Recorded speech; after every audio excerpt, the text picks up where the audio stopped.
देखिए, यदि हम बात करें प्रॉपर्टीज ऑफ डिटर्मिनेंट्स की, आप लोगों ने लास्ट क्लास में डिटर्मिनेंट को सॉल्व करना सीखा कि हम डिटर्मिनेंट को किस तरीके से सॉल्व करते हैं। लेकिन कभी कभी हम जब डायरेक्टली किसी डिटर्मिनेंट को सॉल्व करते हैं, डायरेक्टली यदि किसी डिटर्मिनेंट को सॉल्व करते हैं तो वो उसकी सिंप्लीफाई फॉर्म आती है। सबसे ज़्यादा जो सिंप्लीफिकेशन करने के बाद जो हमारे पास फॉर्म आती है वो हमारे पास निकल कर आती है। ठीक है, अब मानकर चलो यदि मुझे उसके फैक्टराइज करने हो, उसके हमें फैक्टराइज करने हो तो एल्जेब्रिक एक्सप्रेशन आने के बाद उसका फैक्टराइजेशन करना बहुत ज़्यादा कॉम्प्लिकेटेड हो जाता है यदि वो स्टैंडर्ड रूल्स के अकॉर्डिंग फैक्टराइज नहीं हो रहा है। इस चीज़ को अवॉइड करने के लिए या हम अपनी कैलकुलेशन को आसान करने के लिए कुछ डिटर्मिनेंट्स की प्रॉपर्टीज़ पढ़ते हैं। उन्हें प्रॉपर्टीज़ से हमारे पास क्वेश्चन का सॉल्यूशन या डिटर्मिनेंट की वैल्यू इजी गोइंग में निकल कर आती है। और वो हमारे पास कैसे निकल कर आती है? फैक्टराइज फॉर्म में हमारे पास वो निकल कर आती है। किस फॉर्म में निकल कर आती है वो हमारे पास में? फैक्टराइजेशन की फॉर्म में वो हमारे पास निकल कर आ जाती है। हम उसमें क्या कर देते हैं? फैक्टराइज कर देते हैं। कोई डाउट इस वाली चीज़ में? आ रही है बात समझ में? चलिए, पहली प्रॉपर्टी की यदि हम बात करें तो पहली प्रॉपर्टी हमसे क्या कहती है? The value of determinant of N E square matrix and it's transpose matrix will be same. इसका मतलब हमारे पास क्या हुआ? किसी भी स्क्वायर मैट्रिक्स के हम डिटर्मिनेंट की वैल्यू निकालें या उसके ट्रांसपोज के डिटर्मिनेंट की वैल्यू कैलकुलेट करें, हमेशा वैल्यू क्या निकल कर आएगी? सेम निकल कर आएगी। उस डिटर्मिनेंट की वैल्यू में कोई भी डिफरेंस हमारे पास नहीं होगा। कोई डाउट इस वाली चीज़ में? आ रही है बात सभी को समझ में? देखना,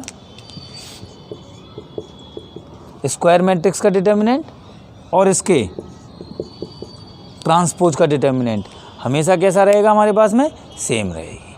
कोई डाउट इस वाली चीज़ में? आ रही है बात समझ में? कोई भी प्रॉब्लम इस वाली चीज़ में? चलिए, मानकर चलिए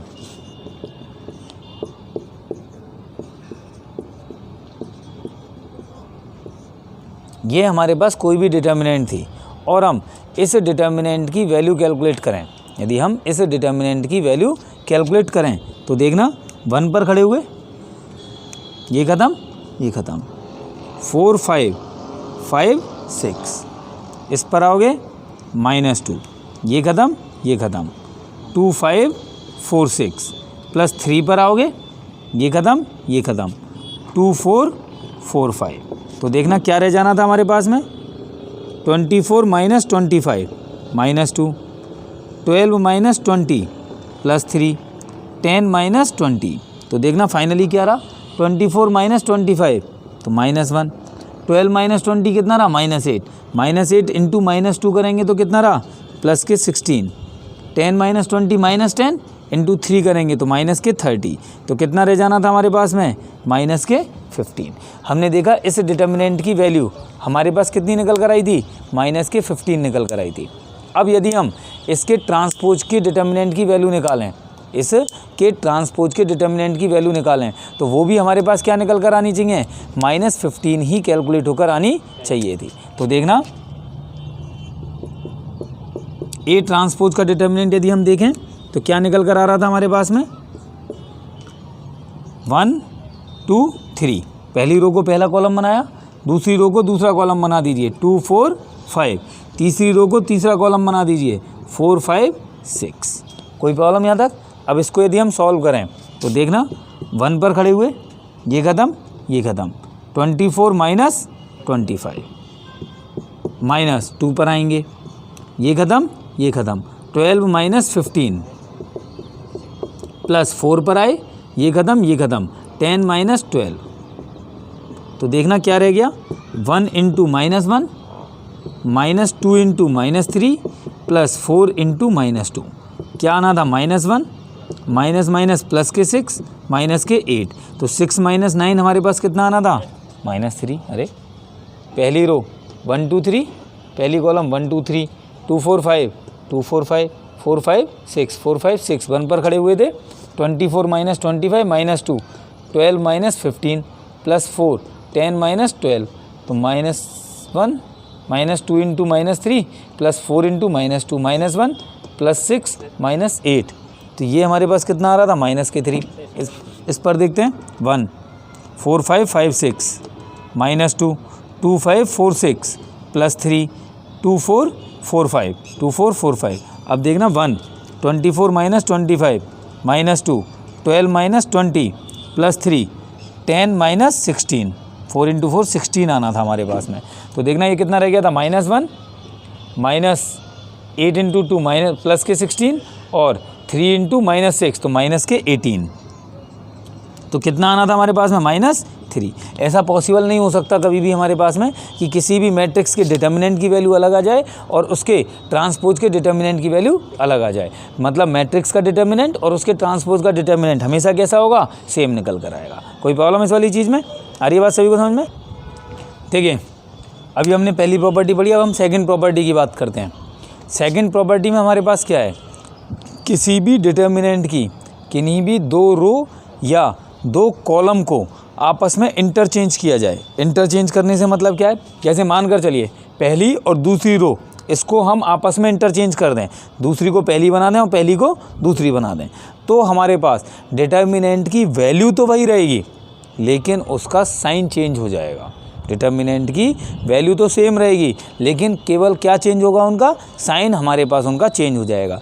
जैसे यदि मैं बात करूं इसी वाली चीज़ में, इस डिटर्मिनेंट की वैल्यू हमारे पास आ रही थी -3, मैं इन दोनों रो को आपस में इंटरचेंज कर दूं या इन दो रो को आपस में इंटरचेंज कर दूं या इन दोनों को आपस में इंटरचेंज कर दूं या इन दोनों कॉलम को आपस में इंटरचेंज कर दूं, तो डिटर्मिनेंट की वैल्यू 3 ही रहेगी। बस -3 से साइन चेंज होकर क्या आ जाएगा, प्लस का 3।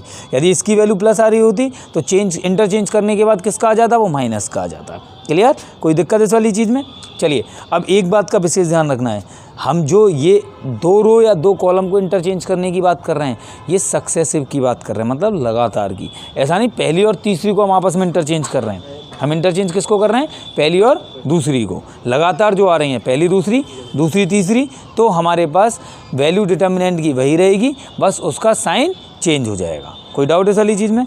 एग्जाम्पल से देखिए, अभी मैंने पिछली प्रॉपर्टी में ये एग्जाम्पल लिया, इसकी वैल्यू कितनी आई थी, -3। अब मान कर चलिए मैं R2 और R3 को आपस में इंटरचेंज कर रहा हूँ। किसको इंटरचेंज कर रहा हूँ, R2 और R3 को, और एक नई मैट्रिक्स की डिटर्मिनेंट में निकाल रहा हूँ।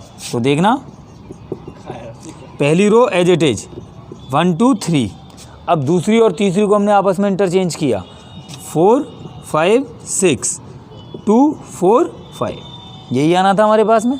अब चलिए इसका एक्सपेंशन यदि हम करें तो 1 पर खड़े हुए, ये ख़त्म ये ख़त्म, 25 माइनस 24,